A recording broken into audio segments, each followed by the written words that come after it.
преступления. Что касается расследования этого преступления и результатов оперативно-розыскных действий, то в настоящее время можно сказать следующее. Все 4 непосредственных исполнителей теракта, все те, кто стрелял, убивал людей, найдены и задержаны. Они пытались скрыться и двигались в сторону Украины, где по предварительным данным для них с украинской стороны было подготовлено окно для перехода государственной границы. Всего задержано 11 человек. Уже очевидно, что мы столкнулись не просто с тщательно, цинично спланированным терактом. राष्ट्रपति पुतिन ने इस घटना के बाद अपने संबोधन में आतंकियों को सजा देने की कसम खाई, लेकिन सवाल ये उठता है कि आखिर पकड़े गए आतंकियों के साथ रूस क्या करने वाला है।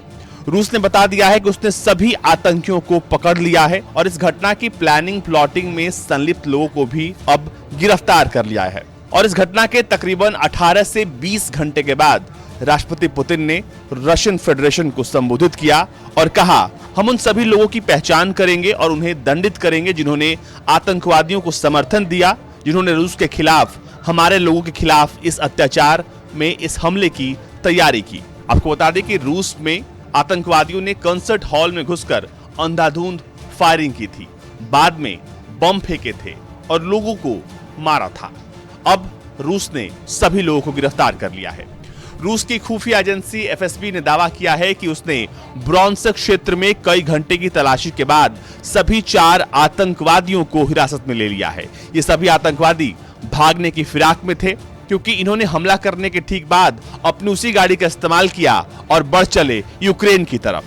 ये रास्ता सीधे कुर्स्क होते हुए यूक्रेन की सीमा के पास जा रहा था और ये आतंकी इसी फिराक में थे, क्योंकि यहाँ पर पहले से एक पैसेज, एक कॉरिडोर इनको सीमा पार कराने के लिए तैयार किया गया था। एफएसबी ने दावा किया कि आतंकी हमले के बाद इन अपराधियों ने रूस यूक्रेन सीमा पार करने की योजना बनाई थी और इसके लिए यूक्रेन में आवश्यक संपर्क स्थापित कर लिया गया था। फिलहाल इन आतंकवादियों को अब यहाँ से पकड़कर वापस मॉस्को लाया गया है। अब रूस में आतंकियों के लिए किस तरह कानून है वो हमें बताने की जरूरत नहीं है, लेकिन बता दें कि सिर्फ आतंकवाद का समर्थन करने वालों या फिर किसी भी तरह के आतंकवाद के फंडिंग करने वालों को लिए भी वहां पर कड़ी सजा है।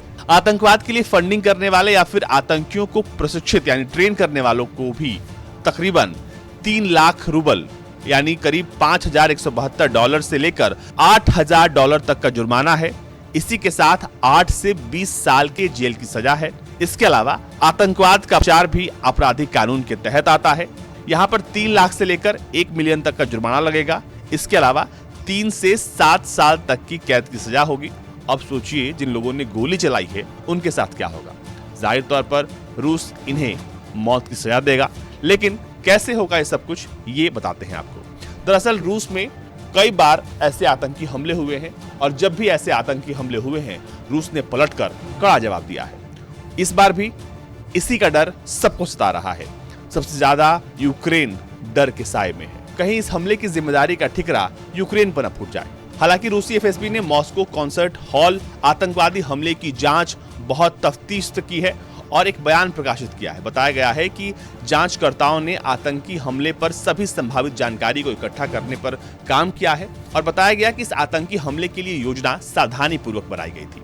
आतंकवादियों ने जिन हथियारों का इस्तेमाल किया है उन्हें भी एफएसबी ने बरामद कर लिया है और जिन मैगजीन्स और गोलियों का इस्तेमाल हुआ उन्हें भी सबूत के तौर पर इकट्ठा कर लिया गया। आतंकियों को लगा था कि वो कॉन्सर्ट पर हमला करने के बाद रूस यूक्रेन सीमा की ओर बढ़ते हुए भाग जाएंगे, लेकिन उनकी ये चाल नाकाम रही। स्पेशल सर्विसेज, खुफिया एजेंसियां और दूसरे कानून प्रवर्तन एजेंसियों की संयुक्त कार्रवाई के बाद रूस के ब्रॉन्स्क क्षेत्र में कई घंटे तक इन्हें पकड़ने के लिए ऑपरेशन चलाया गया और कई घंटे के बाद इन 4 आतंकवादियों को पकड़ लिया गया है। रूसी खुफिया एजेंसी ने दावा किया है कि आतंकी हमले के बाद अपराधियों को अब वापस मॉस्को लाया गया है और वो कई सारे खुलासे कर रहे हैं, लेकिन इनका अंजाम एक ही होने वाला है जो हम सबको पता है, क्योंकि पुतिन ने कसम खाई है वो किसी को भी नहीं छोड़ने वाले हैं।